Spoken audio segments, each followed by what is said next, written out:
जय श्री राम दोस्तों। राम जन्मभूमि अयोध्या में बन रहे भव्य राम मंदिर में रामलला की मूर्ति जिस शालिग्राम पत्थर से बनेगी वह उत्तर नेपाल की गंडकी नदी में पाया जाता है। नेपाल के पोखरा में स्थित गंडकी नदी से दो विशालकाय शालिग्राम शिलाएं जनकपुर मां सीता के धाम व भगवान राम के ससुराल लाई गई हैं। वहां इन शिलाओं की पूरे विधि विधान से पूजा करने के बाद इन्हें अयोध्या के लिए रवाना किया गया। जहां जहां से भी भगवान राम की मूर्ति के लिए शिलाएं गुजरी वहां हजारों की संख्या में जन सैलाब उमड़ गया एवं जय श्री राम की गूंज ने संपूर्ण विश्व को यह संदेश पहुंचा दिया कि सजा दो घर को गुलशन सा, प्रभु श्री राम आए हैं। दोनों शिलाएं 40 टन की हैं। एक शिला का वजन 26 टन और दूसरी शिला का वजन 14 टन है। कहा जाता है कि ये शिलाएं करीब 6 करोड़ साल पुरानी हैं। अब इसे लेकर कई लोगों के मन में कई तरह के सवाल उठ रहे हैं कि राम जन्मभूमि में राम के जिस स्वरूप को प्रतिष्ठित किया जाएगा वह शिलाएं शालिग्राम पत्थर ही क्यों, और इन्हें नेपाल से क्यों लाया गया, और इस शालिग्राम पत्थर का क्या महत्व है तथा इसकी पौराणिक कथा क्या है। इन सभी सवालों का जवाब जानने के लिए कृपया इस वीडियो को अंत तक जरूर देखें। नमस्कार दोस्तों, स्वागत है आपका रहस्यमय में। धर्म ग्रंथों में शालिग्राम पत्थर को साक्षात भगवान विष्णु का स्वरूप माना गया है और हमारे मर्यादा पुरुषोत्तम श्री राम भगवान विष्णु के ही 7वें अवतार माने गए हैं।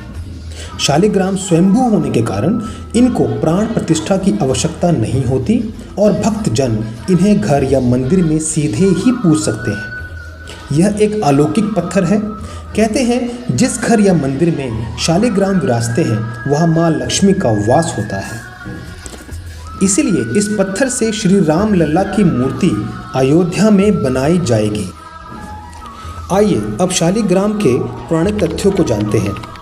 भगवत पुराण के अनुसार एक समय जलंधर नाम का एक पराक्रमी असुर था जो भगवान शिव की तीसरी आंख से उत्पन्न हुआ था।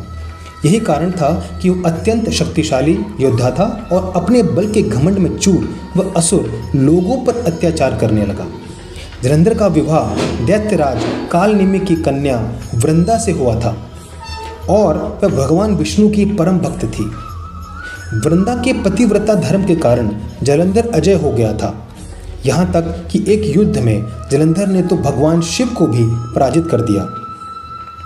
उसके बाद जलंधर का अभिमान इस प्रकार बढ़ गया कि वह स्वर्ग के देवी देवताओं को भी परेशान करने लगा।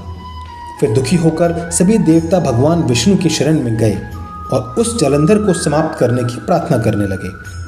तब श्री हरि ने एक उपाय सोचा कि जलंधर को तभी हराया जा सकता है जब उसकी पत्नी वृंदा की पवित्रता को भंग किया जाए।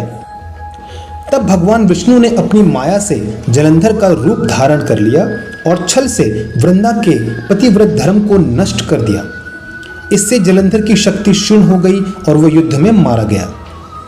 चूंकि वृंदा एक असुर की बेटी व पत्नी होने के बावजूद भी वह भगवान विष्णु की परम भक्त थी और उन पर पूरा विश्वास करती थी।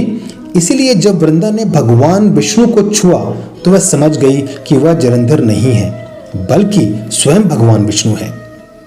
तब वृंदा ने भगवान के किए गए इस छल के कारण उन्हें काला पत्थर का बन जाने का शाप दिया। चूंकि भगवान विष्णु वृंदा के साथ हुए इस छल के कारण स्वयं लज्जित थे, इसलिए वृंदा के शाप को जीवित रखने के लिए उन्होंने अपना एक रूप पत्थर रूप बना दिया जो कि इस दुनिया का सबसे महत्वपूर्ण पत्थर माना जाता है। और उसी शालिग्राम से रामलला की मूर्ति बनाई जा रही है जो कि अपने आप में संपूर्ण सनातन के लिए एक ऐतिहासिक पल होगा जब रामलला की मूर्ति बनकर तैयार हो जाएगी, जिसकी प्रतीक्षा पूरे सनातनी कई वर्षों से कर रहे हैं। आशा करता हूं कि आपको यह वीडियो अच्छी लगी होगी। आपसे अनुरोध है कि आप कमेंट बॉक्स में जय श्री राम लिखकर हमारा मनोबल बढ़ाएं और इस चैनल को अवश्य सब्सक्राइब करें। जय श्री राम।